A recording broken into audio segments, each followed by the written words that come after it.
Assalamualaikum warahmatullahi wabarakatuh. Innal hamdalillah wassalatu wassalamu ala Rasulillah wa ala alihi wa sahbihi wa man tabi'ahum bi ihsan ila yaumil qiyamah. Saudara-saudaraku yang semoga Allah rahmati, saudara-saudaraku yang semoga menjadi keluarga di dunia dan keluarga di akhirat. Alhamdulillah, tentunya kita bersyukur kepada Allah atas nikmat yang Allah berikan kepada kita, karena nikmat yang Allah berikan kepada kita begitu berlimpah pada setiap kebaikan hidup kita. Allah begitu sempurna dalam segala sifatnya, dan Allah sempurna di dalam segala zatnya, dan tidak ada manusia yang paling beruntung kecuali dia bergantung kepada Allah. Orang yang bergantung kepada Allah tidak akan pernah kecewa, karena Allah tidak pernah mengecewakan kepada setiap makhluknya. Kalau saya, antum sering menggigit jari karena kecewa, maka kalau dicari akar permasalahannya, kekecewaan hidup itu karena kita bergantung kepada makhluk, dan makhluk itu tidak bisa memuaskan kita dalam setiap perkara. Makanya kalau kita pengen puas dalam kehidupan hati dan jiwa kita, gantungkanlah seluruh persoalan dan permasalahan hidup kita hanya kepada Allah. Dan itulah pentingnya tauhid dalam kehidupan kita, ketika kita mengesahkan Allah dalam tempat gantungan, mengisahkan Allah dalam tempat curhatan. Karena siapapun yang telah menggantungkan hidupnya kepada Allah, maka Allah tidak akan pernah mengecewakan ia dalam kehidupan dunia dan akhirat. Semoga kita selalu bergantung kepadanya, dan semoga kita selalu merasa beruntung beribadah kepadanya, dan semoga Allah selalu menjaga kita dan memberikan istiqamah kepada kita. Dan kita harapkan bahwasanya iman yang kita peroleh bukan hanya iman yang kita nikmati hari ini, tapi kita berdoa semoga iman yang kita peroleh menjadi iman yang terindah ketika kita menutup mata. Kepada Allah kita bersyukur, dan kepadanya kita menggantungkan segala urusan kehidupan kita, insya Allah. Jamaah yang semoga Allah rahmati dan Allah berkahi, kita mulai dengan sebuah pertanyaan. Kenapa dalam kehidupan iman itu kita harus meninggalkan dosa? Walaupun ini sering kita kaji dan sering kita jabarkan, tapi terkadang kita harus mengingatkan kembali, apa pentingnya bagi kita untuk meninggalkan dosa. Setidaknya Imam Ibnu Qayyim itu menyebutkan beberapa perkara kenapa kita harus meninggalkan dosa. Dan ada 3 poin yang ingin saya bahas, walaupun saya tidak membahasnya detail tetapi membahasnya global. Poin yang pertama, kenapa kita harus meninggalkan dosa? Karena sesungguhnya setiap dosa yang telah dilarang oleh Allah dan telah dibenci oleh Allah, maka pasti di dalamnya itu ada keburukan. Dan siapapun yang mereka tidak siap untuk meninggalkan dosa, maka pada dasarnya dia telah membuka pintu kehidupannya untuk mendapatkan keburukan. Karena Allah itu kalau sudah menetapkan ini maksiat, ini adalah dosa, pasti di dalamnya itu ada keburukan. Dan kita harus meninggalkan keburukan itu kalau kehidupan kita tidak rusak dan tidak binasa. Makanya akhir dari setiap keburukan itu pasti kebinasaan. Kalau tidak hari ini besok, kalau tidak besok lusa. Tapi yang jelas muara dari setiap kemaksiatan itu bermuara kepada kebinasaan dan kerusakan. Nikmatnya sementara, nikmatnya dicicipi di awal, tapi di akhirnya pasti adalah kerusakan. Makanya orang ketika mendapati dirinya ditanya kenapa kita harus meninggalkan dosa, dan berkomitmen untuk meninggalkan dosa dengan sekuat mampu kita pada kehidupan iman kita, karena yang pertama, karena kerusakan kita dimulai ketika kita sudah memasukkan unsur dosa pada kehidupan ibadah yang kita lakukan. Dan itulah yang menjadi alasan yang pertama. Alasan yang kedua, kenapa kita harus meninggalkan dosa pada kehidupan iman kita kepada Allah? Karena dosa itu menghilangkan kenikmatan kita dalam ibadah. Orang yang telah melakukan dosa dan telah melakukan kemaksiatan, selain dia mendatangkan keburukan, membuka pintu keburukan itu datang pada hidupnya, orang yang melakukan dosa itu sebenarnya menghilangkan kenikmatan pada ibadah yang sudah Allah gariskan pada kehidupan orang yang beriman. Makanya setiap orang yang beriman, kalau dia merasa ada ibadah kok hilang kenikmatannya, maka yang salah bukan ibadah itu ketika menjadi hamba, yang salah itu kita. Ketika sudah mencicipi dosa, siapapun yang sudah mencicipi dosa, kenikmatan yang halal akan diberikan oleh Allah dan digeser oleh Allah untuk diberikan kepada sesuatu yang haram. Orang kalau zina, tidak akan pernah bisa menikmati dia berhubungan dengan istrinya. Sudah sering saya sampaikan, ada orang laki-laki baru menikah beberapa lama, lalu kemudian dia tidak bisa mencampuri istrinya. Dibuka, dicari akar permasalahannya, ternyata ketemu. Dia berzina sama orang sebelum pernikahan, dan setelah pernikahan masih melanjutkan perzinahannya. Ironisnya, bersama istrinya dia tidak bisa mencampuri, tetapi justru bersama orang lain dia bisa mencampuri dan bisa melakukan zina. Kenapa? Dia tidak bisa menikmati yang halal, padahal istrinya juga bukan orang biasa, tapi juga orang yang diberikan kelebihan. Karena dia telah menikmati yang haram. Orang yang telah menikmati yang haram dicabut kenikmatannya yang halal, lalu kenikmatan itu dicampakkan kepadanya sampai dia menikmati yang haram, dan terus-terusan dia akan menikmati yang haram, kecuali satu, dia dirahmati oleh Allah sampai dia bertaubat. Orang yang menikmati khamr tidak bisa menikmati jus sirsak. Maaf ya, saya contohkan. Alhamdulillah ini ada jus sirsaknya. Karena kemudian dia telah menikmati khamrnya. Sebagaimana yang pernah saya sampaikan bahwasanya Imam Syafi'i pernah ditanya tentang seorang pemuda yang baru saja nikah, tapi dia mengatakan, istri saya kenapa tidak terasa lagi cantiknya? Maka Imam Syafi'i cuma memberikan obat yang sangat sederhana, ghaddi basaraka. Sudah kamu tundukkan pandanganmu 1 bulan saja. Setelah kamu tundukkan pandanganmu, nanti datang ke sini. Berpisah dengan Imam Syafi'i, berjumpa kembali setelah 1 bulan. Perhatikan pertanyaan Imam Syafi'i, masya'nuka bizaujatika, gimana urusan kamu dengan istrimu? Masya Allah wahai imam, kami, istri saya sekarang bertambah cantik, persis sebagaimana hari pertama ketika aku menjadikan dia istriku dan tulang rusukku. Masya Allah. Nah, ini tulang rusukku tambahan dari saya. Maka kemudian Imam Syafi'i kemudian berkata, sebenarnya istrimu tidak berubah, tapi sesungguhnya ketika kamu membiarkan pandanganmu untuk membelanjakan pandanganmu pada yang haram, dan kamu terus-terusan nikmati ketika kamu memandang yang haram dan tidak halal bagimu, kamu umbar-umbar, kamu bebaskan berkeliaran matamu kemana-mana, maka Allah cabut ketika kamu memandang istrimu yang halal, Allah campakkan pada kemaksiatan yang kamu mendominasinya, dan akhirnya dijadikan pandanganmu pada yang halal itu hambar. Tapi ketika kamu meninggalkan pandanganmu yang haram itu, lalu kemudian kamu berkomitmen untuk kembali melihat hanya istrimu dan yang halal untukmu, Allah tidak biarkan ikhtiarmu berlalu sia-sia. Allah ambil kenikmatan harammu, Allah kembalikan pada tempatnya. Dan itulah yang menjadikan kita paham kenapa kita harus meninggalkan dosa. Karena meninggalkan dosa itu harga mati bagi orang yang beriman untuk mengembalikan semua sensasi ibadah kita kepada Allah. Kok Quran tidak bisa dinikmati ya Ustaz? Mungkin antum nikmatin gibah. Kenapa Quran tidak bisa dinikmatin? Mungkin antum nikmatin lagu dangdut. Kenapa kemudian Quran tidak bisa dinikmati? Mungkin antum menikmati berbohong. Semua dosa itu mencabut kenikmatan yang halal. Makanya kalau ada orang pada kehidupan dunia ini tidak mau berkomitmen untuk meninggalkan yang haram, yang rugi bukan siapapun, bukan bapaknya, bukan ibunya, yang rugi dia sendiri. Semua kenikmatan surgawi pada hati hilang dan menguap. Padahal di dunia itu ada surga hati. Apa itu surga hati? Menikmati sensasi kenikmatan beribadah kepada Allah, itu merupakan surga hati. Dan surga hati itu hilang, kata Imam Ibnu Taimiyah, disebabkan karena kemaksiatan. Makanya kan ada kaitannya dengan sholat kan. Kenapa kita tidak bisa menikmati sholat malam dan tidak bisa bangun malam? Karena kamu maksiat di waktu siang. Itu selalu berkaitan.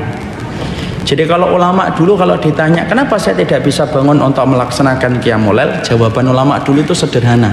Kemaksiatan di waktu siang menyebabkan tertidurnya kita di waktu malam. Semua ada kaitannya. Makanya kenapa kita harus meninggalkan dosa? Iya, meninggalkan dosa itu harga mati. Karena sesungguhnya kita sedang berusaha mengembalikan kembali kenikmatan pada ibadah kita kepada Allah. Makanya kenapa istighfar itu harus terus menerus dan taubat itu harus dikerjakan, memperbarui setiap waktunya untuk merasakan kembali sesuatu yang paling berharga, kenikmatan ibadah, dengan kita meninggalkan apa yang menjadi dosa dan kemaksiatan. Orang kalau terbiasa buka aurat, pasti akan dicabut semua kenikmatan-kenikmatan yang tidak dia pernah rasakan, dan itu tanpa terasa. Dicabut qanaahnya, dicabut rasa malunya, dicabut dia dihargai laki-laki, itu semuanya dicabut. Cuma kadang-kadang orang ketika buka aurat itu tidak sadar semua kenikmatan ketika dicabut. Dia dilecehkan laki-laki, sampai ada teman laki-lakinya bilang sama dia sambil bercanda anjing, itu dia ketawa padahal dia sedang dilecehkan. Semua itu disebabkan karena satu kemaksiatan, meninggalkan kenikmatan ibadah. Mana dalilnya Ustaz? Nabi Adam itu surplus kenikmatan, tapi dicabut kenikmatannya surga itu. Kapan? Ketika melakukan dosa makan buah yang diharamkan Allah. Imam Ibnu Qayyim dalam kitabnya Ada Uwadawa berkata, dalil itu terang. Berarti kalau namanya maksiat itu ninggalkan, berarti kemudian akan dihindarkan dari kenikmatan. Sebagaimana Nabi Adam ketika makan buah yang diharamkan oleh Allah, kenikmatan surga hilang. Apa yang didapatkan Nabi Adam? Dipisahkan dari Hawa selama 200 tahun perjalanan mereka. Nabi Adam katanya dalam satu riwayat Imam Ibnu Katsir diturunkan di India, kemudian Hawa diturunkan di Jeddah, makanya namanya Jeddah, itu dari kata jid itu nenek. Dipisahkan 200 tahun, ketemu setelah 200 tahun di Bukit Arafah.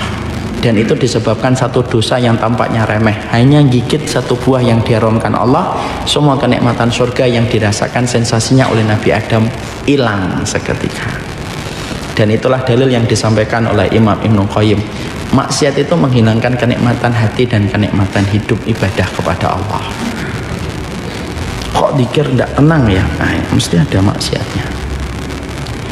Yang ketiga, kenapa kemudian kita harus meninggalkan dosa, dan meninggalkan dosa itu harga mati? Imam Ibnu Qayyim mengatakan, karena meninggalkan dosa itu menjadi sebab dikabulkannya doa kita.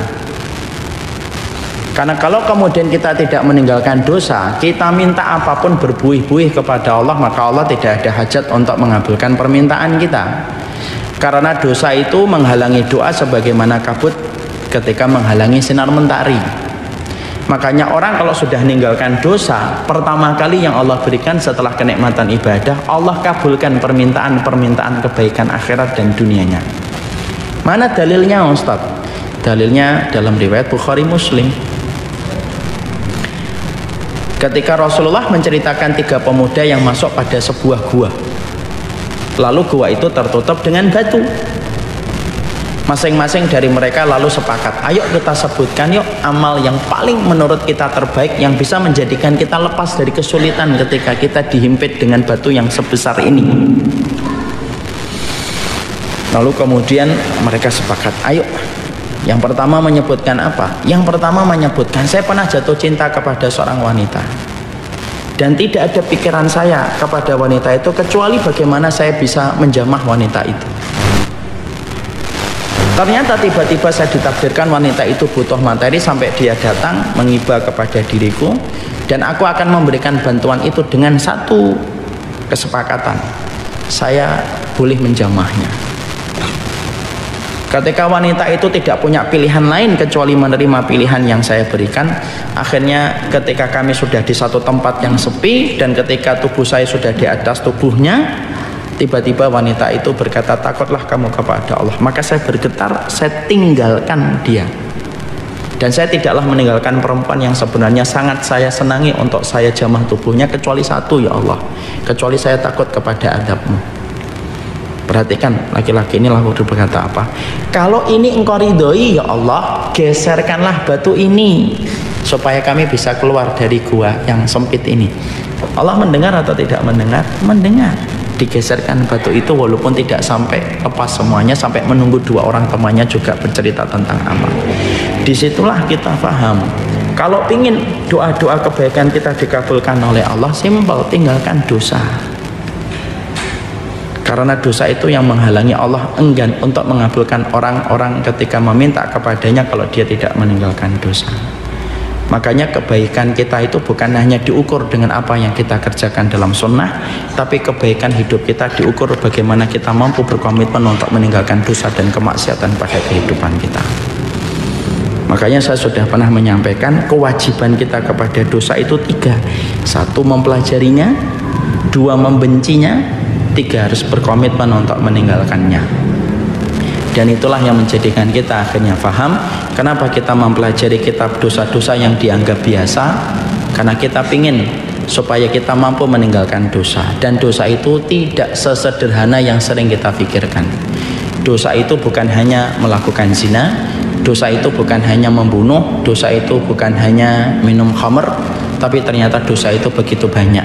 Saking berakarnya masyarakat kita dan diri kita terhadap dosa, banyak di antara kita yang melakukan dosa tanpa pernah merasa tahu bahwasanya perbuatan itu adalah dosa, dan itu adalah musibah. Musibah itu apa? Meletusnya gunung, betul, itu musibah. Musibah itu apa? Gempa, ya betul, itu musibah. Tapi ada musibah tidak meletusnya gunung, tidak terjadinya gempa. Termasuk satu musibah itu para ulama mengatakan hambanya Allah melakukan dosa, tapi dia tidak pernah sadar kalau perbuatan yang dia lakukan itu adalah dosa, maka itu adalah musibah. Orang kalau makan riba tapi dia tidak pernah tahu kalau riba itu dosa, itu bahaya betul. Sampai mati dia tidak pernah merasa untuk bertobat kepada Allah ketika tidak tahu bahwasanya dosa, bahwasanya riba itu dosa. Orang kalau tidak sadar bahwasanya ketika dia menghujat orang itu dosa, mungkin sampai mati dia tidak akan pernah beristighfar ketika dia menganggap bahwasanya hujatan itu adalah perkara biasa. Makanya inilah yang menjadikan Syekh Shaleh Muhammad Al-Munajjid menyampaikan kitab Al-Kabair Allati Istahana Biha An-Nasu, dosa-dosa yang dianggap biasa, untuk memberikan pencerahan kepada saya dan kepada semuanya. Apa itu dosa yang ternyata harus kita tinggalkan, di mana masyarakat dan kulturnya orang kebanyakan di sekitar kita melakukan dosa itu tanpa disadari, atau bisa jadi mungkin kita juga melakukan dosa itu karena kebutuhan dan kejahilan kita. Makanya inilah yang menjadikan kita mempelajari kitab dosa-dosa yang dianggap biasa. Dosa zina tentunya sudah sering saya sampaikan berulang-ulang. Dosa zina itu termasuk salah satu dosa yang besar, dosa yang sampai diancam dengan hukuman hudud yang berat. Bagi mereka yang sudah berzina, bagi mereka yang sudah menikah kemudian berzina, maka tidak ada hukumannya kecuali dirajam, dimasukkan ke dalam lubang, dilempari batu sampai kemudian dia mati menghembuskan nafas yang terakhir. Dan dosa rajam itu, hukuman rajam itu, saking begitu Allah itu menginginkan supaya manusia itu takut berzina, dosa rajam itu, hukuman rajam itu tidak boleh ditutupi dari halayak masyarakat ramai dan harus dibuka. Berbeda dengan hukuman kisos. Hukuman kisos itu kalau dipenggal kepala orang yang membunuh ketika tidak dimaafkan keluarganya, maka boleh ditutup dan boleh tidak diperbolehkan, dan boleh ulil amri itu melarang akses untuk melihat hukuman kisos. Tapi beda dengan hukuman dan hudud tentang masalah rajam. Rajam itu harus dibuka dan tidak boleh ditutupi. Kenapa rajam itu harus dibuka, Ustadz? Bagi yang pernah menikah atau masih punya pasangan kemudian dia berzina, kenapa kalau dia ditegakkan hukuman rajam tidak boleh ditutupi? Supaya menimbulkan efek ketakutan kepada orang yang melihatnya, supaya mereka tahu tidak ada kenikmatan yang paling dibenci oleh Allah di atas muka bumi ini kecuali kenikmatan yang didapatkan dari pasangan ketika menikmati perzinahan. Dan berulang-ulang sudah sering saya sampaikan, tidak ada air yang paling najis kecuali airnya laki-laki yang tumpah sebelum pernikahan, dan tidak ada rahim yang paling najis kecuali rahimnya seorang wanita yang terbasahi dengan airnya laki-laki sebelum terjadinya ijab qabul. Dan itu bukan perkara biasa, itu perkara gede di hadapan Allah yang bersemayam di atas arasy-Nya. Makanya sudah saya sampaikan, orang kalau sudah berzina, semua dosa yang lainnya kalau orang bertobat itu ditutup sama Allah dan tidak meninggalkan bekas dan jejak. Tapi hukuman, tapi kemudian dosa zina itu meninggalkan bekas dan jejak. Siapapun yang pernah berzina kok sampai hamil, lalu kemudian mereka menikah setelah hamil, A dan B itu zina, lalu kemudian hamil, lahirlah C, maka perhatikan, walaupun A dan B sudah bertaubat, A dan B sudah betul-betul menangis dalam setiap sujud-sujud panjang mereka di tengah malam, dan mereka betul-betul sudah bertaubat perbuatan A dan B ketika dulu mereka melakukan itu bersama, tapi maaf, taubat nasuha yang mereka lakukan tidak menghapuskan jejak perbuatan mereka kalau sudah melahirkan satu anak yang dihasilkan sebelum pernikahan. Apa akibatnya? C tidak boleh bernasab kepada A. Kalau C ini perempuan, nanti menikah, tidak boleh A itu untuk menikahkan, walaupun A dan B sudah bertaubat. Kenapa? Karena Allah ingin memberikan efek kepada setiap orang sebelum dia berzina itu mikir panjang. Nikmatnya hanya sebentar, tapi konsekuensinya seumur hidup. Itu baru di dunia, belum lagi dalam kehidupan di akhirat. Makanya sampai kemudian para salaf berkata, azina dainun wa qada'uhu fi ahlihi. Sampai para ulama dulu itu mengatakan zina itu utang, dan cara membayar utang itu melalui keturunannya yang akan ada yang berzina dengan mereka, sebagaimana dulu dia berani untuk menzinai perempuan lain kalau dia tidak bertaubat. Antum zina sama orang, jangan antum, fulan berzina sama orang, tidak bertaubat fulan itu, mengangas, mengenges, senyum, senyum, mesam, mesem, habis berzina, maka nanti kalau dia punya anak, bisa jadi anaknya itu akan dizinai sama orang lain. Makanya tidak habis pikir kalau ada laki-laki punya istri, punya anak perempuan, booking perempuan. Setelah booking perempuan, kemudian dia pulang, ketemu istrinya, ketemu anak perempuannya, bisa memeluk lagi istrinya dan bisa memeluk lagi anak perempuannya. Padahal dia baru saja melakukan perkara besar, yang mana kalau dilaporkan kepada syariat tidak ada jawaban tuntasnya kecuali satu, dirajam dia. Saking beratnya masalah itu di hadapan Allah. Makanya zina, maaf ya, bukan hanya yang melakukan, menyebarkan perzinahan saja harus boleh dihukum.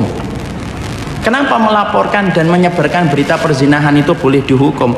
Karena dampaknya kalau kita itu menyebarkan berita perzinahan itu bisa menjadikan orang yang asalnya tidak tertarik dan tidak tergiur berzina itu bisa jadi berzina. Makanya sampai kemudian para ulama mengatakan man asya'al fahisha fa alaihin nikal. Siapapun yang menyebarkan kasus perzinahan kok disebarkan, maka orang yang menyebarkan itu harus dihukum. Wa in kana shadiqan, walaupun dia benar atas apa yang dia sebarkan. Kenapa? Karena menyebarkan perzinahan itu bisa menyebabkan orang itu bisa tertarik melakukan zina. Itulah dahsyatnya zina itu kayak gitu. Dosa lain itu boleh diceritain. Ada orang kemudian minum khamr di sini. Boleh, siapa itu yang minum khamr nih orangnya? Lihat, boleh. Kalau minum khamr, di sana ada pembunuhan, siapa yang bunuh? Sudah ketangkap, sudah, mana orangnya? Ini. Oh ini, kok tampaknya orangnya lembut gini ya, tapi dingin dia. Nah itu boleh. Kalau zina tidak boleh. Ada yang berzina di sana, mana? Ini. Wah, cakep juga ya. Nah, ya boleh. Makanya tidak boleh. Loh, sampai kemudian kasus perzinahan itu tidak boleh. Makanya saya sempat kaget, katanya ada kasus prostitusi, katanya mau dijadiin film. Lu gimana dijadiin film itu? Nggak boleh itu. Karena apa? Kalau kemudian masifnya pemberitaan yang memberitakan tentang perzinahan itulah yang bisa menjadikan orang yang asalnya tidak ingin berzina itu ingin berzina. Dan Islam itu sangat menjaga betul semua pintu yang bisa mengarah kepada perzinahan itu ditutup rapat sama Allah itu. Karena Allah tahu bagaimana menariknya dosa perzinahan itu.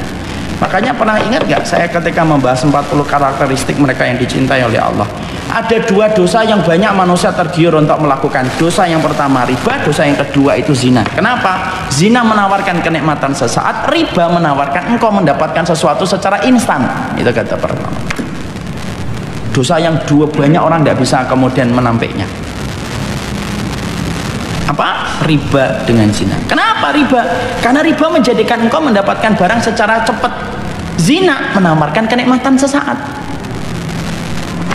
Makanya sampai segitunya. Lah antum bisa mikir, kalau menyebarkan berita perzinahan walaupun benar boleh dihukum, apalagi yang melakukan zina. Nah itu loh pikiran gitu. Itu menunjukkan kepada kita supaya kita paham. Hari ini ketika kita dirusak dengan narasi film yang dibuat sama orang kafir. Narasi filmnya orang kafir itu kan semuanya bermuara itu bumbunya bumbu zina semuanya. Sampai kemudian akhirnya film-film kita juga akhirnya terinspirasi dengan narasi-narasi film yang semacam itu. Akhirnya apa? Film-film kita pun tidak lepas dari masalah yang mengarah kepada perzinahan. Itu kalau sampai dilihat dalam satu bioskop 90 menit dengan tayangan gede, resolusinya jutaan warnanya, jutaan kemudian bagaimana audionya itu betul-betul stereo luar biasa, masuk ke pemikirannya. Akhirnya apa? Menganggap oh nggak apa-apa kok, Itu kan hubungan suka sama suka. Tuh. Dan mereka tahu betul merusak pertama kali orang itu dengan perzinahan, lalu kemudian yang kedua dengan homo. Itulah perzinahan. Makanya Islam itu menjaga erat. Kenapa kemudian kita kan sudah saya sampaikan, kenapa laki-laki harus jalan di depan, perempuan harus di belakang? Kenapa laki-laki harus nundukkan pandangan? Bagimu pandangan yang pertama, dosamu pada pandangan yang kedua. Itu kalau kita kan gitu. Ya. Lakal ula fa'alaikal fa'alaikasanya. Rasulullah pernah ditanya, gimana kalau saya mandang perempuan ya Rasulullah? Bagimu yang pertama, dosamu yang kedua. Jangan dijadikan dalil ya, dalil ini ya. Nanti ngeliat yang pertama lama banget. Kok lama akhi? Yang pertama kan untuk kita Ustaz. Ya, kalau lama ya dosa. Sampai sedetail itu. Kenapa? Karena sesungguhnya tidak ada syariat yang paling erat menutup perzinahan kecuali adalah Islam. Sampai ngomong aja, nggak boleh lembut-lembut. Nih ibu-ibu dan akhwat yang di belakang, nggak boleh lembut-lembut kalau ngobrol sama laki-laki. Tegas saja. Assalamualaikum. Waalaikumsalam.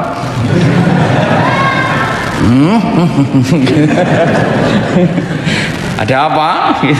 Nggak jadi ukti di sekolah, tutup lagi dia. Karena kemudian sampai kemudian wanita suaranya pun kemudian bisa menjadi sebab fitnah bagi seorang laki.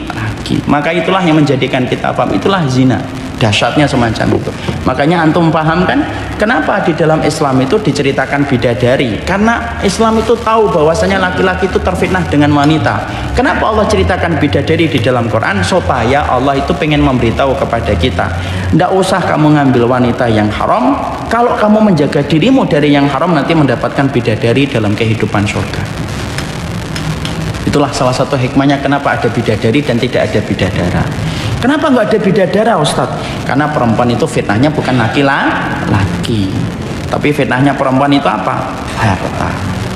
Laki-laki, perempuan kehilangan suami bisa bertahan sampai seumur hidupnya. Tapi kalau laki-laki kehilangan istri, 2 bulan 3 bulan pun dia akan mencari gantinya. Itu bukan karena dia laki-laki, tapi itulah fitrahnya dia sebagai seorang laki-laki.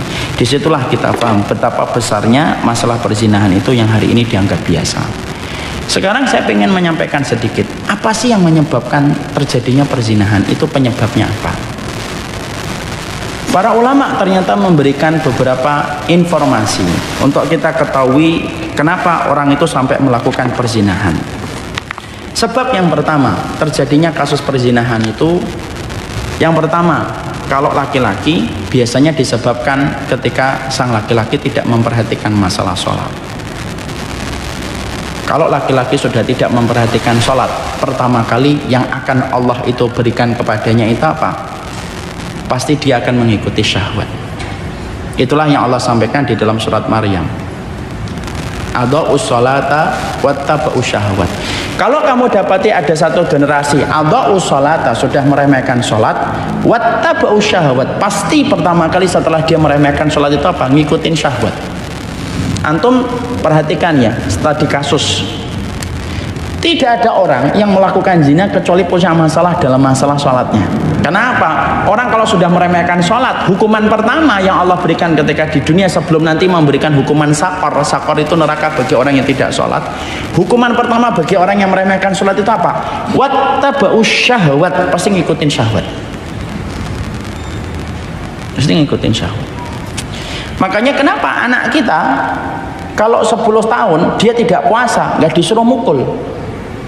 Kenapa anak kita kalau 10 tahun dia tidak mau umroh, nggak disuruh mukul. Kita ajak haji nggak mau, nggak disuruh mukul. Tapi kenapa kalau anak kita 10 tahun dia tidak sholat, kemudian kita disuruh mukul? Karena sesungguhnya kalau dia berantakan sholatnya dari kecil, akan berantakan dia ketika mengasur syahwatnya. Makanya disuruh mukul. Kalau anakmu sudah disiplin sholat ketika waktu kecil, Allah yang mengatur bagaimana syahwatnya ketika dia sudah benar masalah sholatnya. Makanya pertama kali kalau untuk menghindarkan zina itu apa? Sholatmu dijaga. Kaitkan hatimu dengan kumandangnya Anda untuk kemudian datang. Karena orang kalau terjaga sholat itu pasti Allah bantu untuk mengatur bagaimana syahwatnya. Maaf ya kalau antum punya adik, punya anak, kemudian 10 tahun, 11 tahun, 12 tahun, sholatnya masih berantakan. Duhur melaksanakannya di asar, asar melakukannya di maghrib, maghrib melakukannya di isya, isya melakukannya di duha.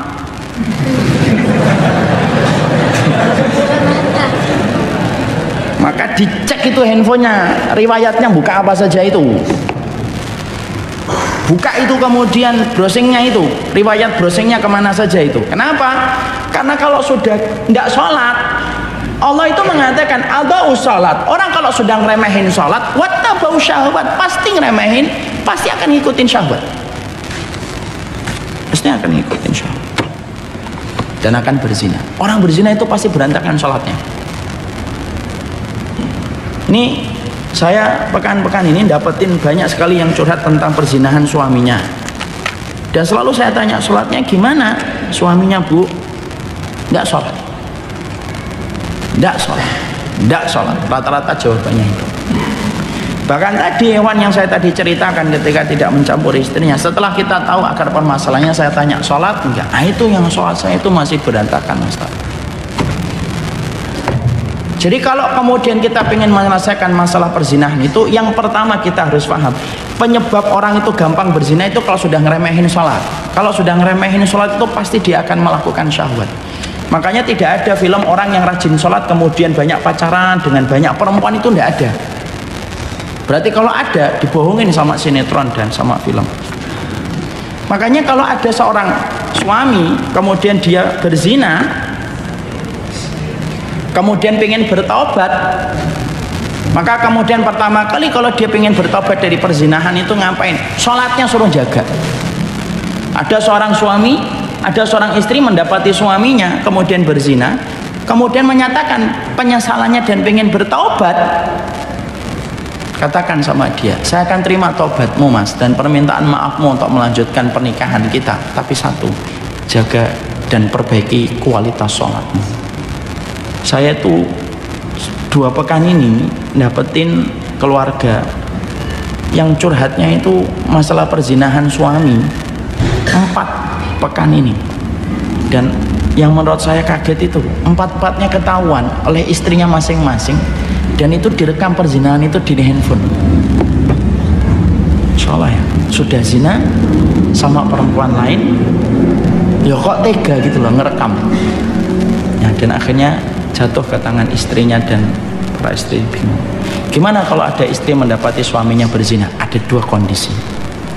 Kalau laki-laki yang berzina, ingat ya, kalau antum mendapati ada orang yang sedang ditimpa dosa, antum tidak boleh mengejeknya. Kita hanya menyampaikan ini jadi ibrah saja. Jangan mengejek orang terhadap dosa yang dia kerjakan.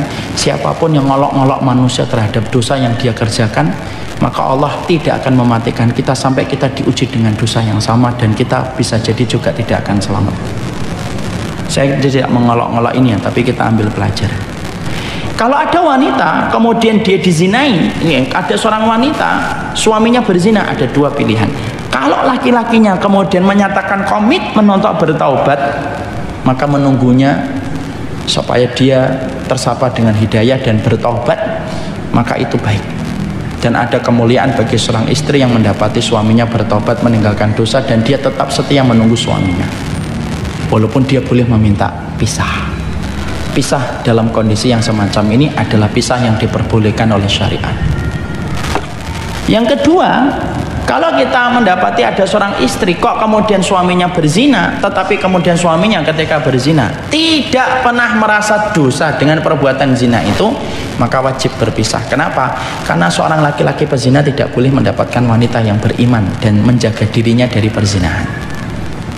Saya tetap sabar, Ustaz, saya jatuh cinta mentok, Ustaz, kunciannya saya sama dia doang. Tidak boleh, Bu, karena wanita yang baik itu tidak mungkin mendapatkan laki-laki yang berzina. Pisah, namanya khulu. Kalau memang lakinya tidak mau menceraikan, khulu. Khulu itu berpisah dari jalur wanita ketika wanita itu mengembalikan maharnya. Maharnya apa dulu? Seperalatan alat sholat, ya udah kembalikan seperalatan alat sholatnya. Maharnya dulu mobil Mercedes, Ustaz. Nah, mobil Mercedesnya mana? Sudah masuk jurang. Sudah nabung lagi. Tapi di situ kita apa? Pertama, penyebab orang berzina itu kalau laki-laki hilang, berantakan masalah sholatnya. Makanya maaf ya, ayolah anak-anak kita itu kita ajak benar sholatnya. Tempelkan Pak kelingking kita dengan kelingking kaki anak kita di waktu sholat. Kalau anak kita sudah rapi sholatnya semenjak dia sebelum balik, maka Allah akan merapikan syahwatnya ketika dia dewasa. Itu kata para ulama.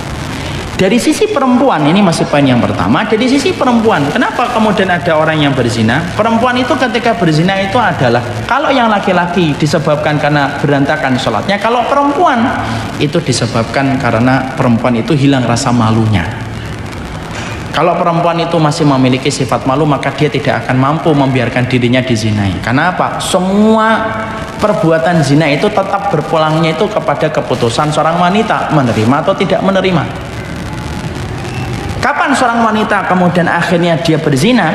Kalau sifat malunya itu hilang. Makanya kenapa perempuan yang solehah itu salah satunya disebutkan oleh Allah itu sifatnya pemalu.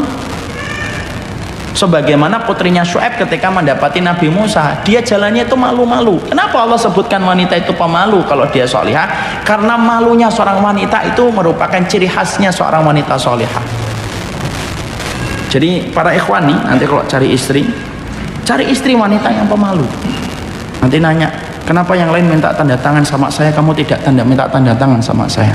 Saya malu. Ah itu solehah. Itu solehah.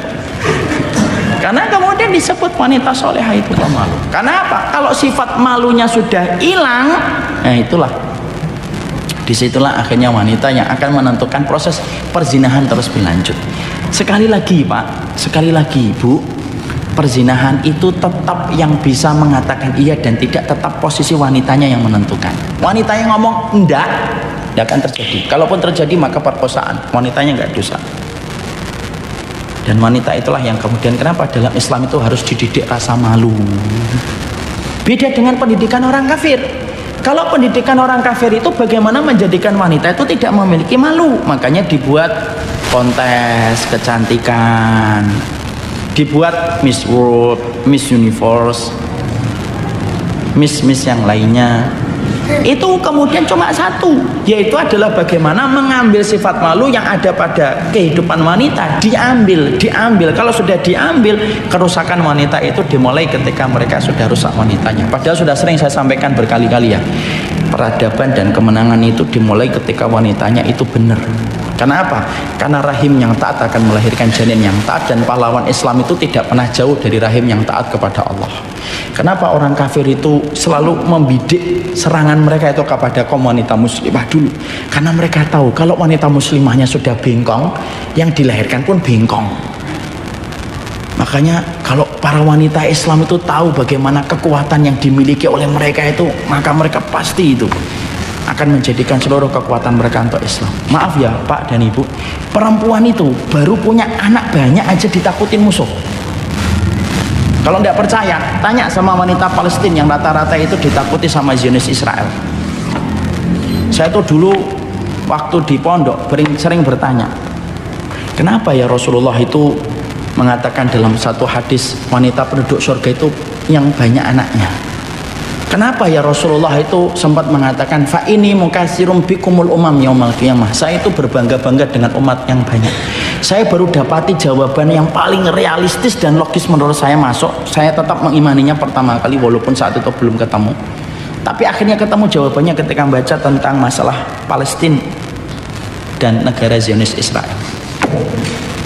Apa itu kaitannya Ustaz?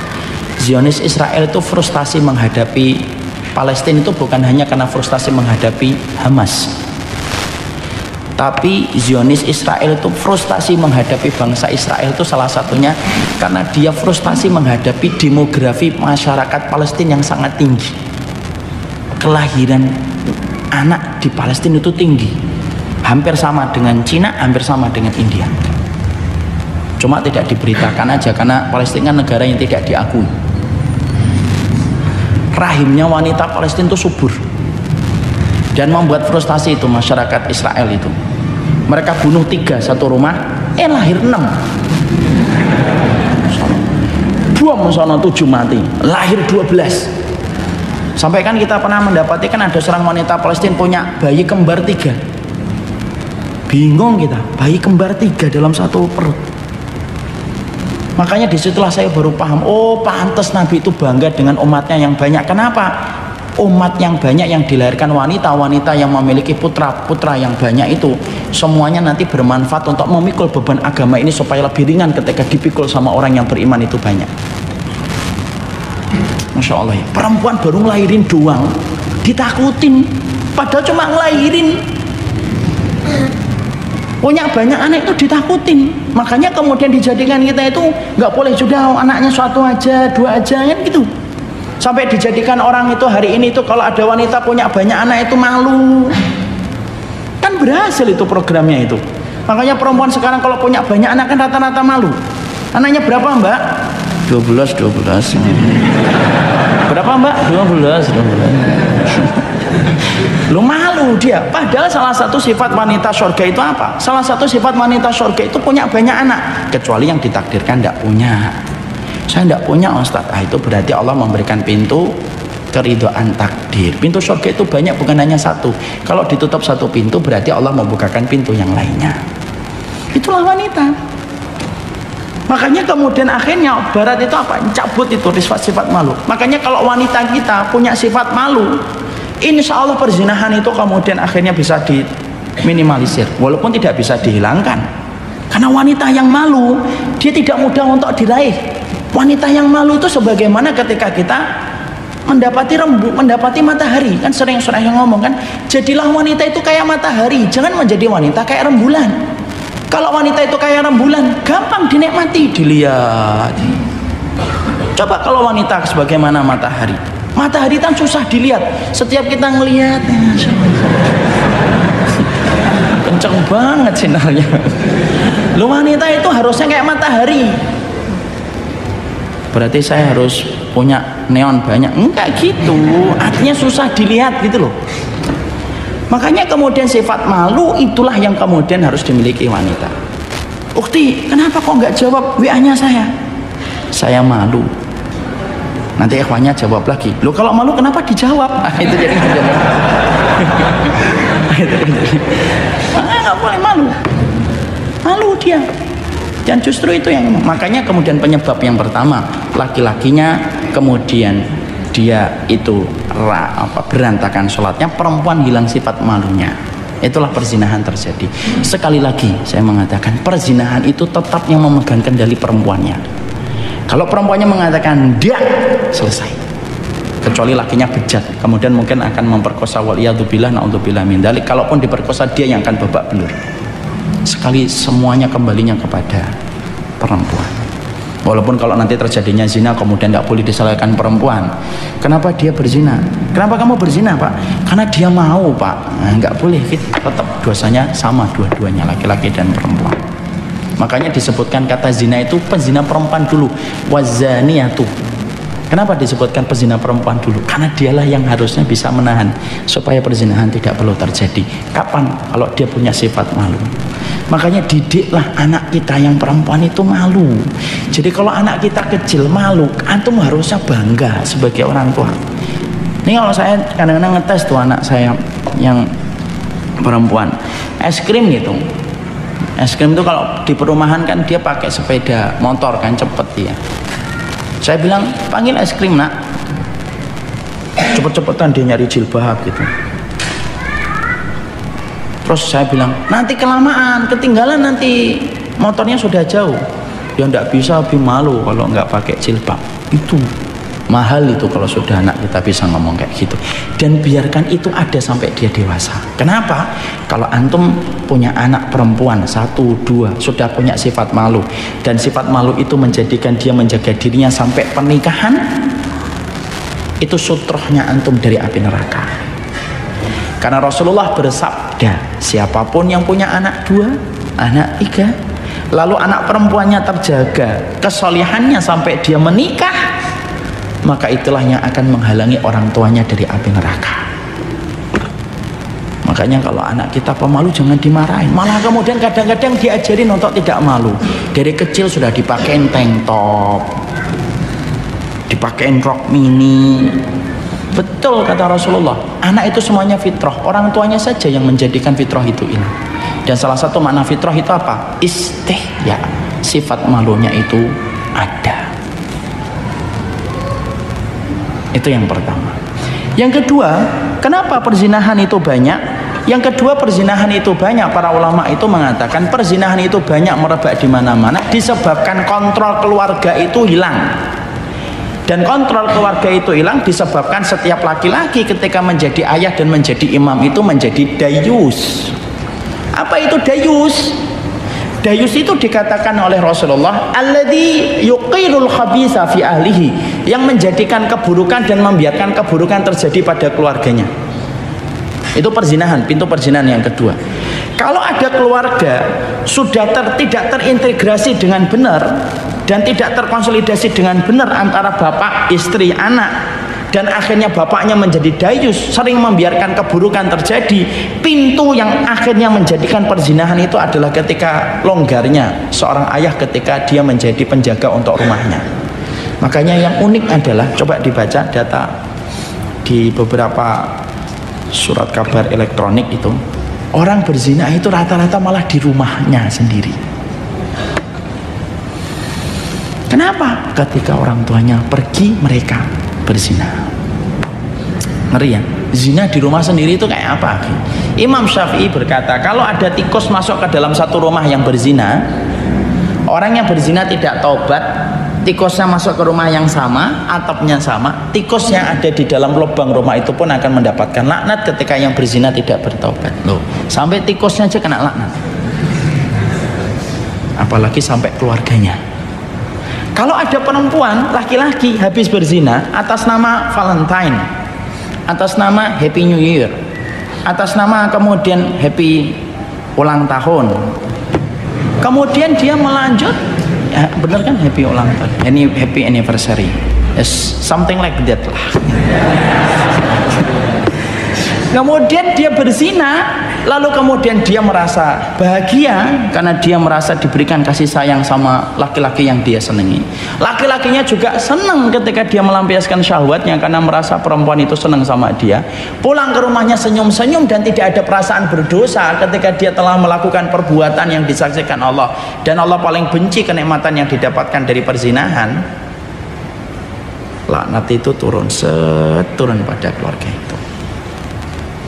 Karena Allah paling benci kalau dosa dilakukan disertai dengan perasaan gembira. Itu zina. Kenapa itu bisa terjadi di rumah? Perzinahan itu yang kedua, karena laki-laki seorang ayah itu longgar ketika menjaga putrinya. Nih bapak-bapak yang di sini nih. Kan anaknya macam-macam nih, ada berapa ini? Saya anaknya 5, perempuan 2, laki-laki 3. Memang kita harus jadi macan, Pak, kalau sudah mengatur dan menjaga keluarga. Kalau zaman kayak gini, tidak boleh kemudian ada ayah itu ngikutin anak, itu tidak boleh. Itu dalam filosof orang Jawa itu, kebo nyusu gudel itu tidak berlaku dalam Islam itu. Tahu kebo nyusu gudel? Orang tua ngikutin kemauan anak. Kita harus tegas, Pak. Dan ketegasan itu memang harus bercampur dengan kelembutan. Makanya maaf, saya membaca dalam salah satu data psikologi, istri saya itu cerita, rata-rata wanita yang berzina itu 90% karena tidak dekat dengan figur ayahnya. Makanya dia mencari figur laki-laki, ketika tidak mendapatkan dari ayahnya, dia mencari laki-laki yang lain yang bisa memberikan dia apa yang dia mau, yaitu adalah sesuatu yang tidak dia dapatkan dari ayahnya. Makanya betul kan, dayus itu rusak semuanya. Pantas kalau dayus itu tidak dilihat oleh Allah nanti pada hari kiamat. Karena rusaknya istri, rusaknya anak disebabkan karena seorang dari pangkalnya itu laki-laki yang dayus. Makanya nanti Pak, kalau kita pulang ke rumah tidak boleh dayus.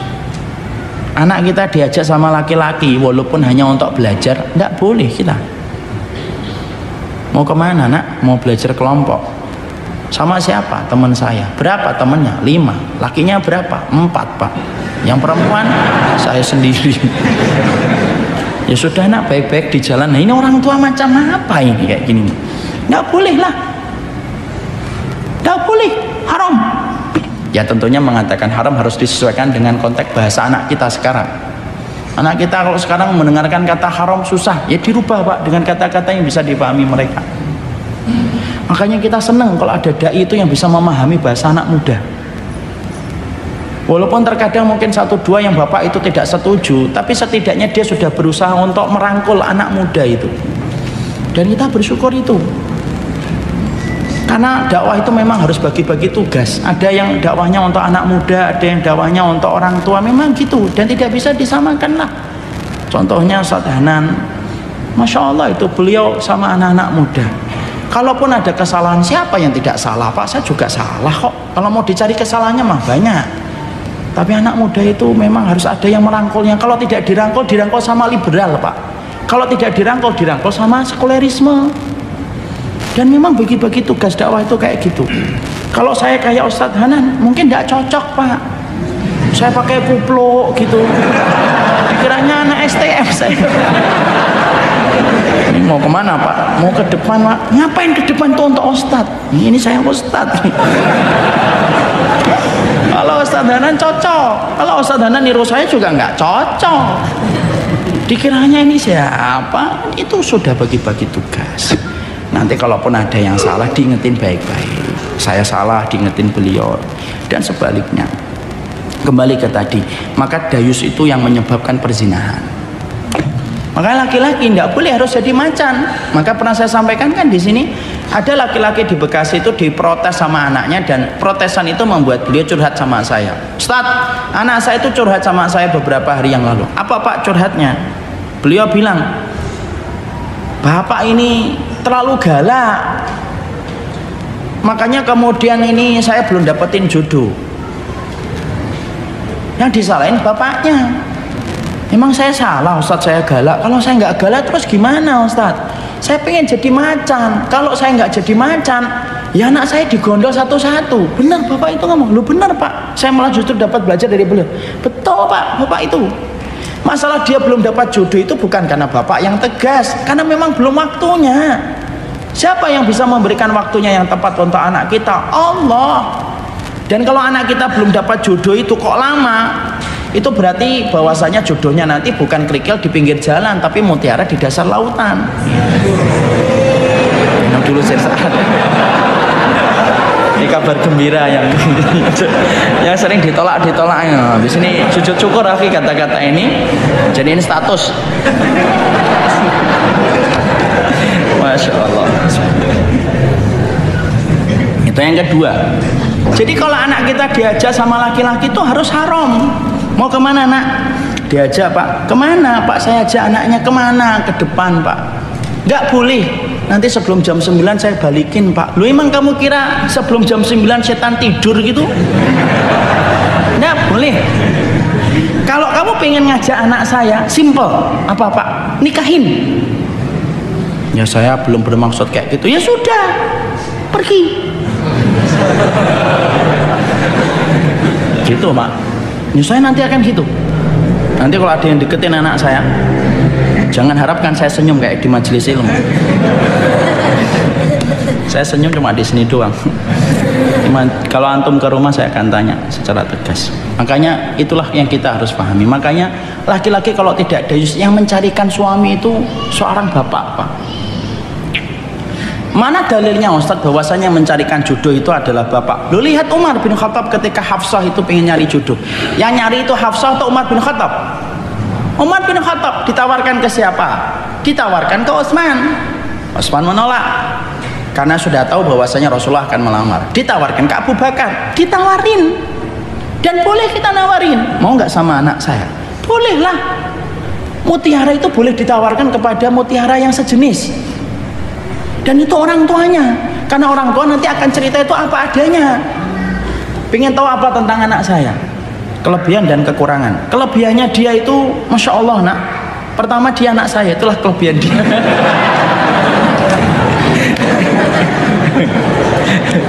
Itu songong gitu kayak gitu.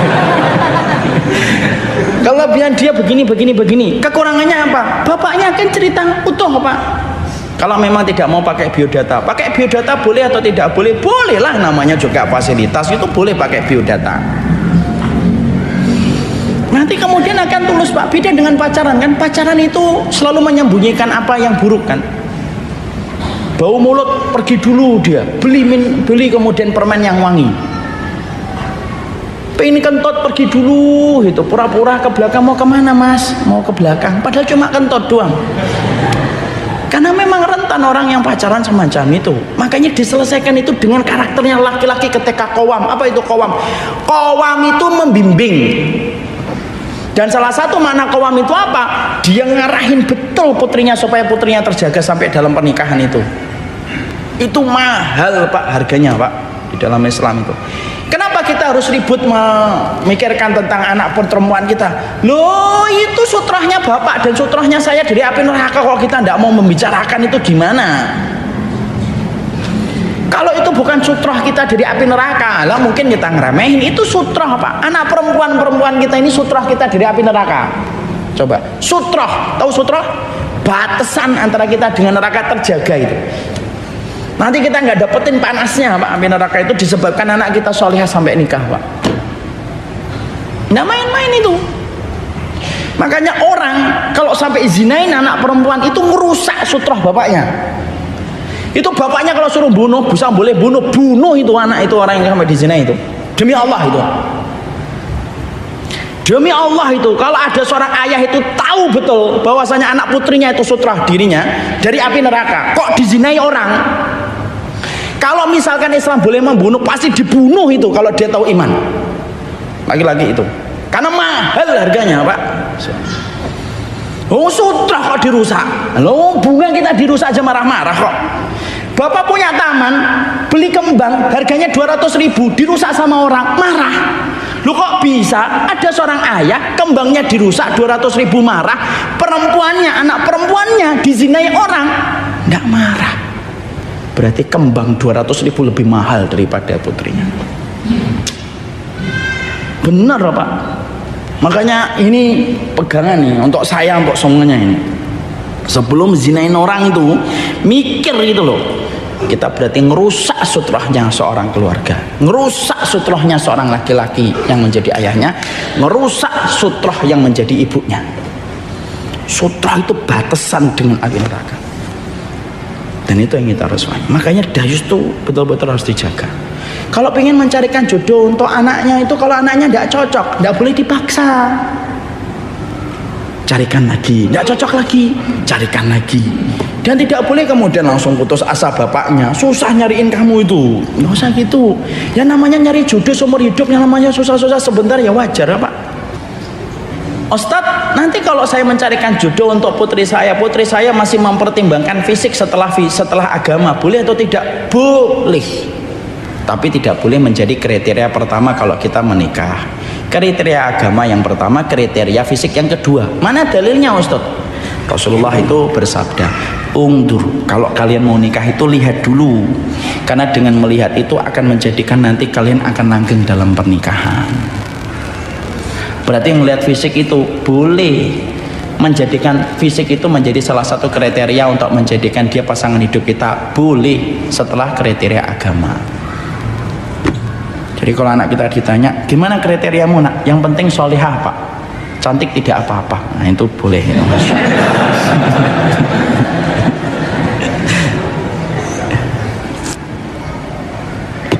Nah itu yang kita harus mengerti. Jadi yang kedua, dayus.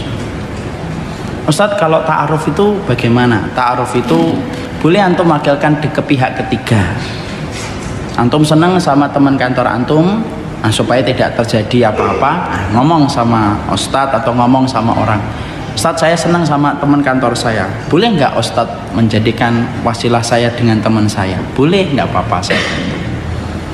Akhirnya saya nanti yang ngomong, atau ustadz yang lain ngomong, atau perempuan yang lain ngomong yang dipercaya sama dia, Dik, ada teman kantornya yang suka dan ingin menjadikan kamu tulang rusuknya dalam kehidupan rumah tangganya. Maaf, saya sudah punya pilihan. Wassalam. Berarti cari yang lain. Kalau antum ditolak sama perempuan itu, akhi, bisa jadi dia baik, tapi yang jelas dia tidak tepat untuk antum. Tapi kalau antum mendapatkan seseorang yang menjadi keluarga antum, maka dia baik dan dia baik dan dia tepat untuk kita. Jodoh itu tidak hanya butuh yang baik, tapi jodoh itu butuh yang baik dan tepat untuk kita. Jadi kalau misalkan antum melamar perempuan kok ditolak, padahal antum ngomong dia baik banget Ustadz, iya dia baik tapi tidak tepat untuk dirimu. Carilah yang baik lagi, yang tepat untuk dirimu. Itu hanya untuk menyenangkan orang yang patah hati aja. Tapi disitulah itu yang ta'aruf nanti biar diselenggarakan sama ustadz-ustadz yang berkompeten masalah ta'aruf itu. Yang ketiga, para ulama menyampaikan kenapa terjadinya perzinahan itu. Yang ketiga, terjadinya perzinahan itu disebabkan karena amar ma'ruf nahi mungkar tidak tegak pada satu wilayah. Orang sudah cuek, ada orang yang bermesraan di pinggir jalan diem, hotel kemudian membiarkan ketika ada customer datang kemudian nyewa kamar, lalu dilihat dua-duanya masih muda, tidak ditanya surat nikah karena cuma ingin mendapatkan profit 300, 500, 1 juta Pak. Dia rela tempatnya menjadi tempat terjadinya perzinahan. Masya Allah ya. Cuma uang 300.000 sampai 1 juta dan 3 juta. Rate-nya hotel tuh berapa sih? 300. Paling kita anggap paling mahal di Jakarta itu 10 juta. Orang kalau sudah tidak mau menegakkan amar ma'ruf nahi mungkar itu pasti gampang zina di mana-mana. Coba kalau orang itu menegakkan amar ma'ruf nahi mungkar, Pak. Orang kalau mau berzina mikirnya di mana dia? Zinanya di mana ya? Hotel sana, Mas. Enggak boleh, harus bawa surat nikah. Yang di sono sama juga. Yang di sono sama juga. Belakang tebu, Mas. Oh, petaninya soli-soli. Di rumah, Mas. Enggak bisa, Bapak di rumah terus. Di kamar kita ada CCTV. Akhirnya apa? Penemuannya ngomong, sudah Mas, gak usah berzina, nikah aja. Kan gitu. Itu kalau amar ma'ruf nahi mungkar itu ditegakkan. Saya tuh Pak, salah satu tempat rekreasi dan tempat saya refreshing itu yang saya senang itu di Tawangmangu, Pak. Itulah favoritnya saya dan istri saya dan bapak saya. Apa yang menjadikan Ustadz senang dengan Tawangmangu? Tawangmangu itu indah. Bogor puncak mungkin masih kalah indah dengan Tawangmangu. Itu subjektivitas saya. Mungkin ada yang mengatakan puncak lebih indah, monggo lah. Dia lebih dingin. Tapi tempat seindah itu hampir-hampir jarang kita dapati ada perzinahan yang kemudian secara terang-terangan. Kenapa? Karena masyarakatnya itu masyarakat yang menegakkan amar ma'ruf nahi mungkar. Kalau ada rumah dimasuki pasangan, kok kemudian kelihatan laki-laki dan perempuan didatengin itu.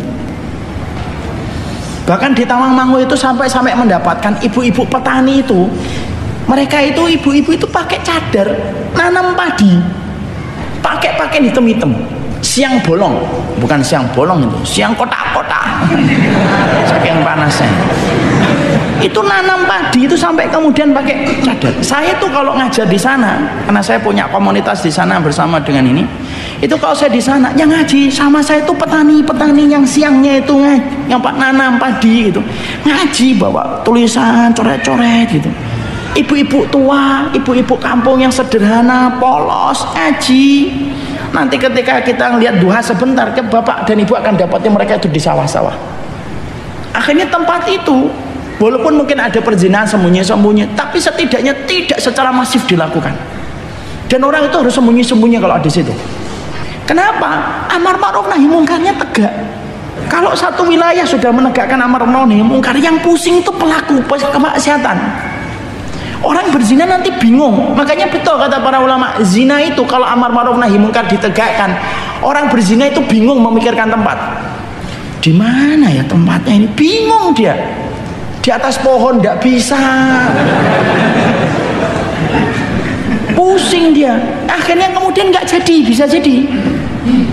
Makanya kalau ada kelompok kaum muslimin menegakkan amar ma'ruf nahi mungkar, antum kalau nggak mampu jangan nyinyir sama yang sudah mampu, dan jangan suka suudon, jangan termakan framing yang disiarkan oleh media. Oh ini melakukan ini, itu bisa jadi akhi ketika digeruduk mungkin sudah dikasih nasihat 1, dikasih nasihat 2, dikasih nasihat 3, nggak pernah didengar nasihatnya, sampai akhirnya kemudian dikepung tempat itu. Cuma kita ini di framing sama media, ketika teguran 1, 2, 3 tidak pernah disampaikan. ketika waktu digeruduk, baru di framing untuk disampaikan kepada antum dan saya. Akhirnya kita anggap, lu keras, padahal bisa jadi sudah dikasih nasihat beberapa kali. Maka itu kemudian yang ketiga, sebab dari perzinahan itu adalah ketika kemudian tidak tegaknya amar ma'ruf nahi munkar. Yang keempat, yang menjadi sebab perzinahan itu apa? Yang keempat, biaya pernikahan yang mahal itu menjadikan orang itu akhirnya mengakhir-akhirkan itu pernikahan dan akhirnya berzina. Maharnya apa? Fortuner. Mahal. Nah, sekarang kemudian kita mau nikah itu sudah dibayang-bayangi gedung. Sekali lagi itu bukan tidak boleh, boleh bagi yang mampu. Surat undangan satu lembarnya 10.000. Kalau undang 200 orang sudah kelihatan berapa. Bisa jadi kalau anak muda kemudian standarnya sudah tidak semacam itu, tapi memaksakan diri, aduh kasihan betul itu akhi. Dan maaf ya kalau ada teman kita nikahnya sederhana, antum harus tetap tersenyum sama dia. Bisa jadi dia nikahnya sederhana tapi barokahnya lebih besar daripada gedung yang disewa oleh orang lain. Sekarang biaya gedung 50 juta, cateringnya 100 juta, biaya undangannya 20 juta, security-nya 3 juta. Mahal, semakin mahal. Akhirnya apa? Ya sudah zina aja. Kelamaan kok. Makanya kemudian salah satu fungsinya orang tua, ayah itu kenapa dia harus punya tabungan? Untuk menjadikan anaknya selamat dari perzinahan. Maaf ya, ini bapak-bapak ini. Bapak nabung itu bukan menjadi tabungan di hari tua, tapi nabungnya saya. Ini teguran untuk saya. Tabungan saya, tabungannya bapak, itu salah satu fungsinya itu untuk menjaga keluarga kita dari api neraka. Makanya anak kita kalau sudah dilamar atau anak kita sudah melamar, kita yang mencukupinya ketika dia belum mendapatkan kecukupan. Kita yang nyukupin. Nanti dia ngomong, Pak saya malu. Nggak usah malu. Malu itu kalau kamu zina itu kamu malu. Butuh berapa anak? Butuh 200 juta Insya Allah. Bapak transfer 3 miliar. Padahal dia nggak ngerti Zimbabwe itu 3 miliar hanya bisa untuk beli telur karena inflasinya tinggi. Maka kemudian gitu. Makanya saya sering sampaikan kan ada kisah teman saya itu dulu nikahnya jauh sebelum saya. Ketika awal-awal itu dia sudah nikah itu loh, sudah nikah kapan antum nikahnya? Umur 18 atau 19 tahun. Anak tanya, loh saat itu gimana? Lah bapak saya nanya, nak sini nak, bapaknya itu mudir itu kepala sekolah. Gimana nak? Sudah ba'ah atau belum? Sudah bi. Tahu ba'ah ya? Ba'ah itu kemampuan biologis. Sudah ba'ah belum? Sudah bi. Puasa? Udah tidak mempan bi. Nah, memang gitu, kisahnya gitu, saya nggak tahu. Ya sudah nikah ya? Ya terus gimana? Sudah. Kalau nikah itu nanti Abi yang cukupin. Kan saya belum kerja bi. Abi yang cukupin. Abi cukup banyak, duitnya cukup untuk membiayai kamu. Nanti aku biayai sambil kamu sekolah. Nanti kalau kamu sudah dapat kecukupan, ngomong sama Abi, baru Abi stop. Nikah, akhirnya nikah dengan salah satu santriwati. Pernikahan mereka dibiayai sama orang tua. Dan orang tuanya tidak pernah berhenti berkata, ndak usah malu dibiayai sama bapak. Kamu lebih malu lagi kalau kemudian kamu zina sama seorang perempuan, gandeng perempuan kemana-mana, kemudian akhirnya kamu zina. Sampai akhirnya beliau mendapatkan beasiswa sama-sama dengan kita. Setelah mendapatkan beasiswa kan kita dulu beasiswanya 1 bulan dapat 200 rial, sekitar 600.000 700.000. Kemudian dapat beberapa usaha kecil yang beliau lakukan. Akhirnya dia ngomong sama abinya, Bi, alhamdulillah saya sudah dapat pegangan, ada uang beasiswa per bulan, ditambah lagi dengan beberapa bisnis kecil. Sudah ya Bi, nggak usah di store lagi uangnya. Yakin nak? Yakin Bi, jazakallah khair sudah menjaga saya. Di stop. Itulah fungsinya harta di situ Pak. Jadi kalau kemudian kita dapetin anak kita mau nikah itu jangan ngomong makan batu, jangan gitu. Itu omongan dari waktu saya SD kok nggak pernah berkembang omongan itu. Mbok cari-cari mbok diganti makan cilok gitu kan enak. Ngomong kok sama anak kok makan batu, itu berarti bapaknya nggak ngajarin bahwasanya anaknya itu punya Allah. Siapa orang yang dijamin dalam garansinya Allah? Anak muda yang pengen menjaga dirinya dari zina itu digaransi sama Allah. Dia akan dijadikan miskin, insya Allah. Miskin itu kan bukan kondisi, miskin itu gaya hidup ketika kita merasa kurang. Kalau kita kurang cukup. Dan saya akan sampaikan kisah salah satu teman saya itu. Ada teman saya itu dulu ketika kita masih di sastra bahasa, sebelum fakultas syariah, itu tiba-tiba pagi-pagi itu dia minjem uang 5 juta. Saya bilang, 5 juta untuk apa? Untuk biaya persalinan istri saya. Saya tidak punya, saya punya cuma tabungan 1 juta. Ambillah kalau antum mau. Kemudian dia mengatakan, ya sudah tidak apa-apa. Terus kemudian diadakan tabaruat, atau tabaruat aksi donasi. Namanya mahasiswa diadakan donasi yang tidak banyak, tidak cukup. Loh, tiba-tiba beliau itu handphonenya itu berdering, dia punya handphone. Ini bapak ini ya? Iya. Dari Kalimantan, Banjarmasin pak? Iya. Bapak jualan sarung? Enggak pak.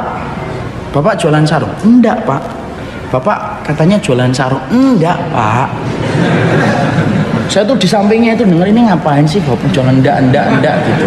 Dan akhirnya saya tahu keseluruhan cerita setelah telepon itu ditutup. Akhirnya dia ngomong, ya sudah kalau bapak maksa saya penjual sarung, ya sudah saya pedagang sarung. Bapak maunya apa? Saya itu mau mesen sarung pak. Mau mesen sarung? Iya. Berapa pak? Beberapa kodi. Ya sudah pak, coba nanti saya telepon saudara saya. Tutup dulu, nanti saya nanti WA lagi atau apa SMS lagi pak. Dia nelpon saudaranya itu, ada nggak sarung ini? Ada. Dibutuhkan berapa kode ini, tolong dikirim, ada orang maksa saya sebagai pedagang sarung. Loh, sederhananya kisah ini singkatnya ikhwan, Masya Allah ya, singkat ceritanya itu kemudian sarung dikirim, ditransfer, untungnya persis dengan jumlah yang dibutuhkan ketika membiayai biaya persalinan. Coba, Masya Allah. Loh, sampai kemudian akhirnya beberapa tahun kembali saya ketemu lagi, saya tanya, masih ada lagi yang nelpon kamu pedagang sarung? Enggak ada. Itu dijamin sama Allah. Saya aja pernah ngerasain, dan mungkin bapak-bapak dan ibu pernah ngerasain. Saya dulu awal-awal itu dulu nikah dulu itu sempat saya jatuh ke tipes itu. Kemudian sebelum tipes itu saya itu dulunya dulunya itu jualan kurma. Saking lalisnya kurma itu sampai kemudian saya untung banyak. Saat itu untung 8 juta. Menurut saya itu banyak banget itu, alhamdulillah banget. Sempat saya merasa kelihatannya saya punya bakat bisnis yang luar biasa. Padahal murid saya bilang, bukan bisnis Ustadz, orang merasa sungkan kalau ditawari tidak beli, ya sudah. Loh, sampai akhirnya ketika pertengahan bulan Ramadan jatuh sakit, masuk rumah sakit 3 hari atau 4 hari, saya kemudian dirawat. Loh, dilalahnya itu ketika istri saya ke kasir itu, saya tanya habis berapa? Ya itu, persis dengan keuntunganmu jual korma. Makanya saya nggak jualan korma lagi. Itu kisah-kisah yang pasti antum pernah dapatkan dari orang tua antum. Tanya sama orang tua kita, ya atau tidak? Pasti mereka ketika mentok tiba-tiba dikasih oleh Allah. Orang kalau nikah jaga dari perzinahan, tidak mungkin dibiarkan Allah itu lapar. Makanya harus yakin sama Allah itu. Makanya tidak boleh mengatakan kamu makan apa, batu. Alah sudahlah pak, jangan ditinggal, jangan diomongin kayak gitu lagi itu. Omongan kuno itu. Itu omongan yang belum pernah kenal ilmu. Kalau kita dapetin anak kita mau nikah, sampaikan kepadanya, sudah siap jadi imam? Siap. Sudah siap mendapatkan tulang rusuk yang bengkok, paling bengkoknya? Siap. Ya sudah, bismillah, sudah. Dan akhirnya itulah yang menjadikan kita apa? Jadi orang itu berzina, kata para ulama itu, satu, karena laki-lakinya berantakan sholat, perempuannya hilang sifat malu, dayus hilang, amar ma'ruf hilang, ragu-ragu, biaya pernikahan yang mahal yang akhirnya menjadikan ragu-ragu. Tidak usah dibuat mahal pak, sederhana kalau memang tidak mampu. Nikah itu yang penting adalah ijab kabulnya, keberkahannya itu mengiringi ketika kita taat kepada Allah. Semoga Allah memberkahi pertemuan kita, memberikan kebaikan untuk kita. Kita cukupkan kajian kita. Tidak ada yang tidak bertanya, insya Allah tidak ada. Semoga Allah memberkahi apa yang kita pelajari, insya Allah ya. Ini yang dapat saya sampaikan dalam pertemuan kali ini. Semoga Allah memberikan keberkahan. Subhanakallahumma wa bihamdika asyhadu an la ilaha illa anta astaghfiruka wa atubu ilaik. Assalamualaikum warahmatullahi wabarakatuh.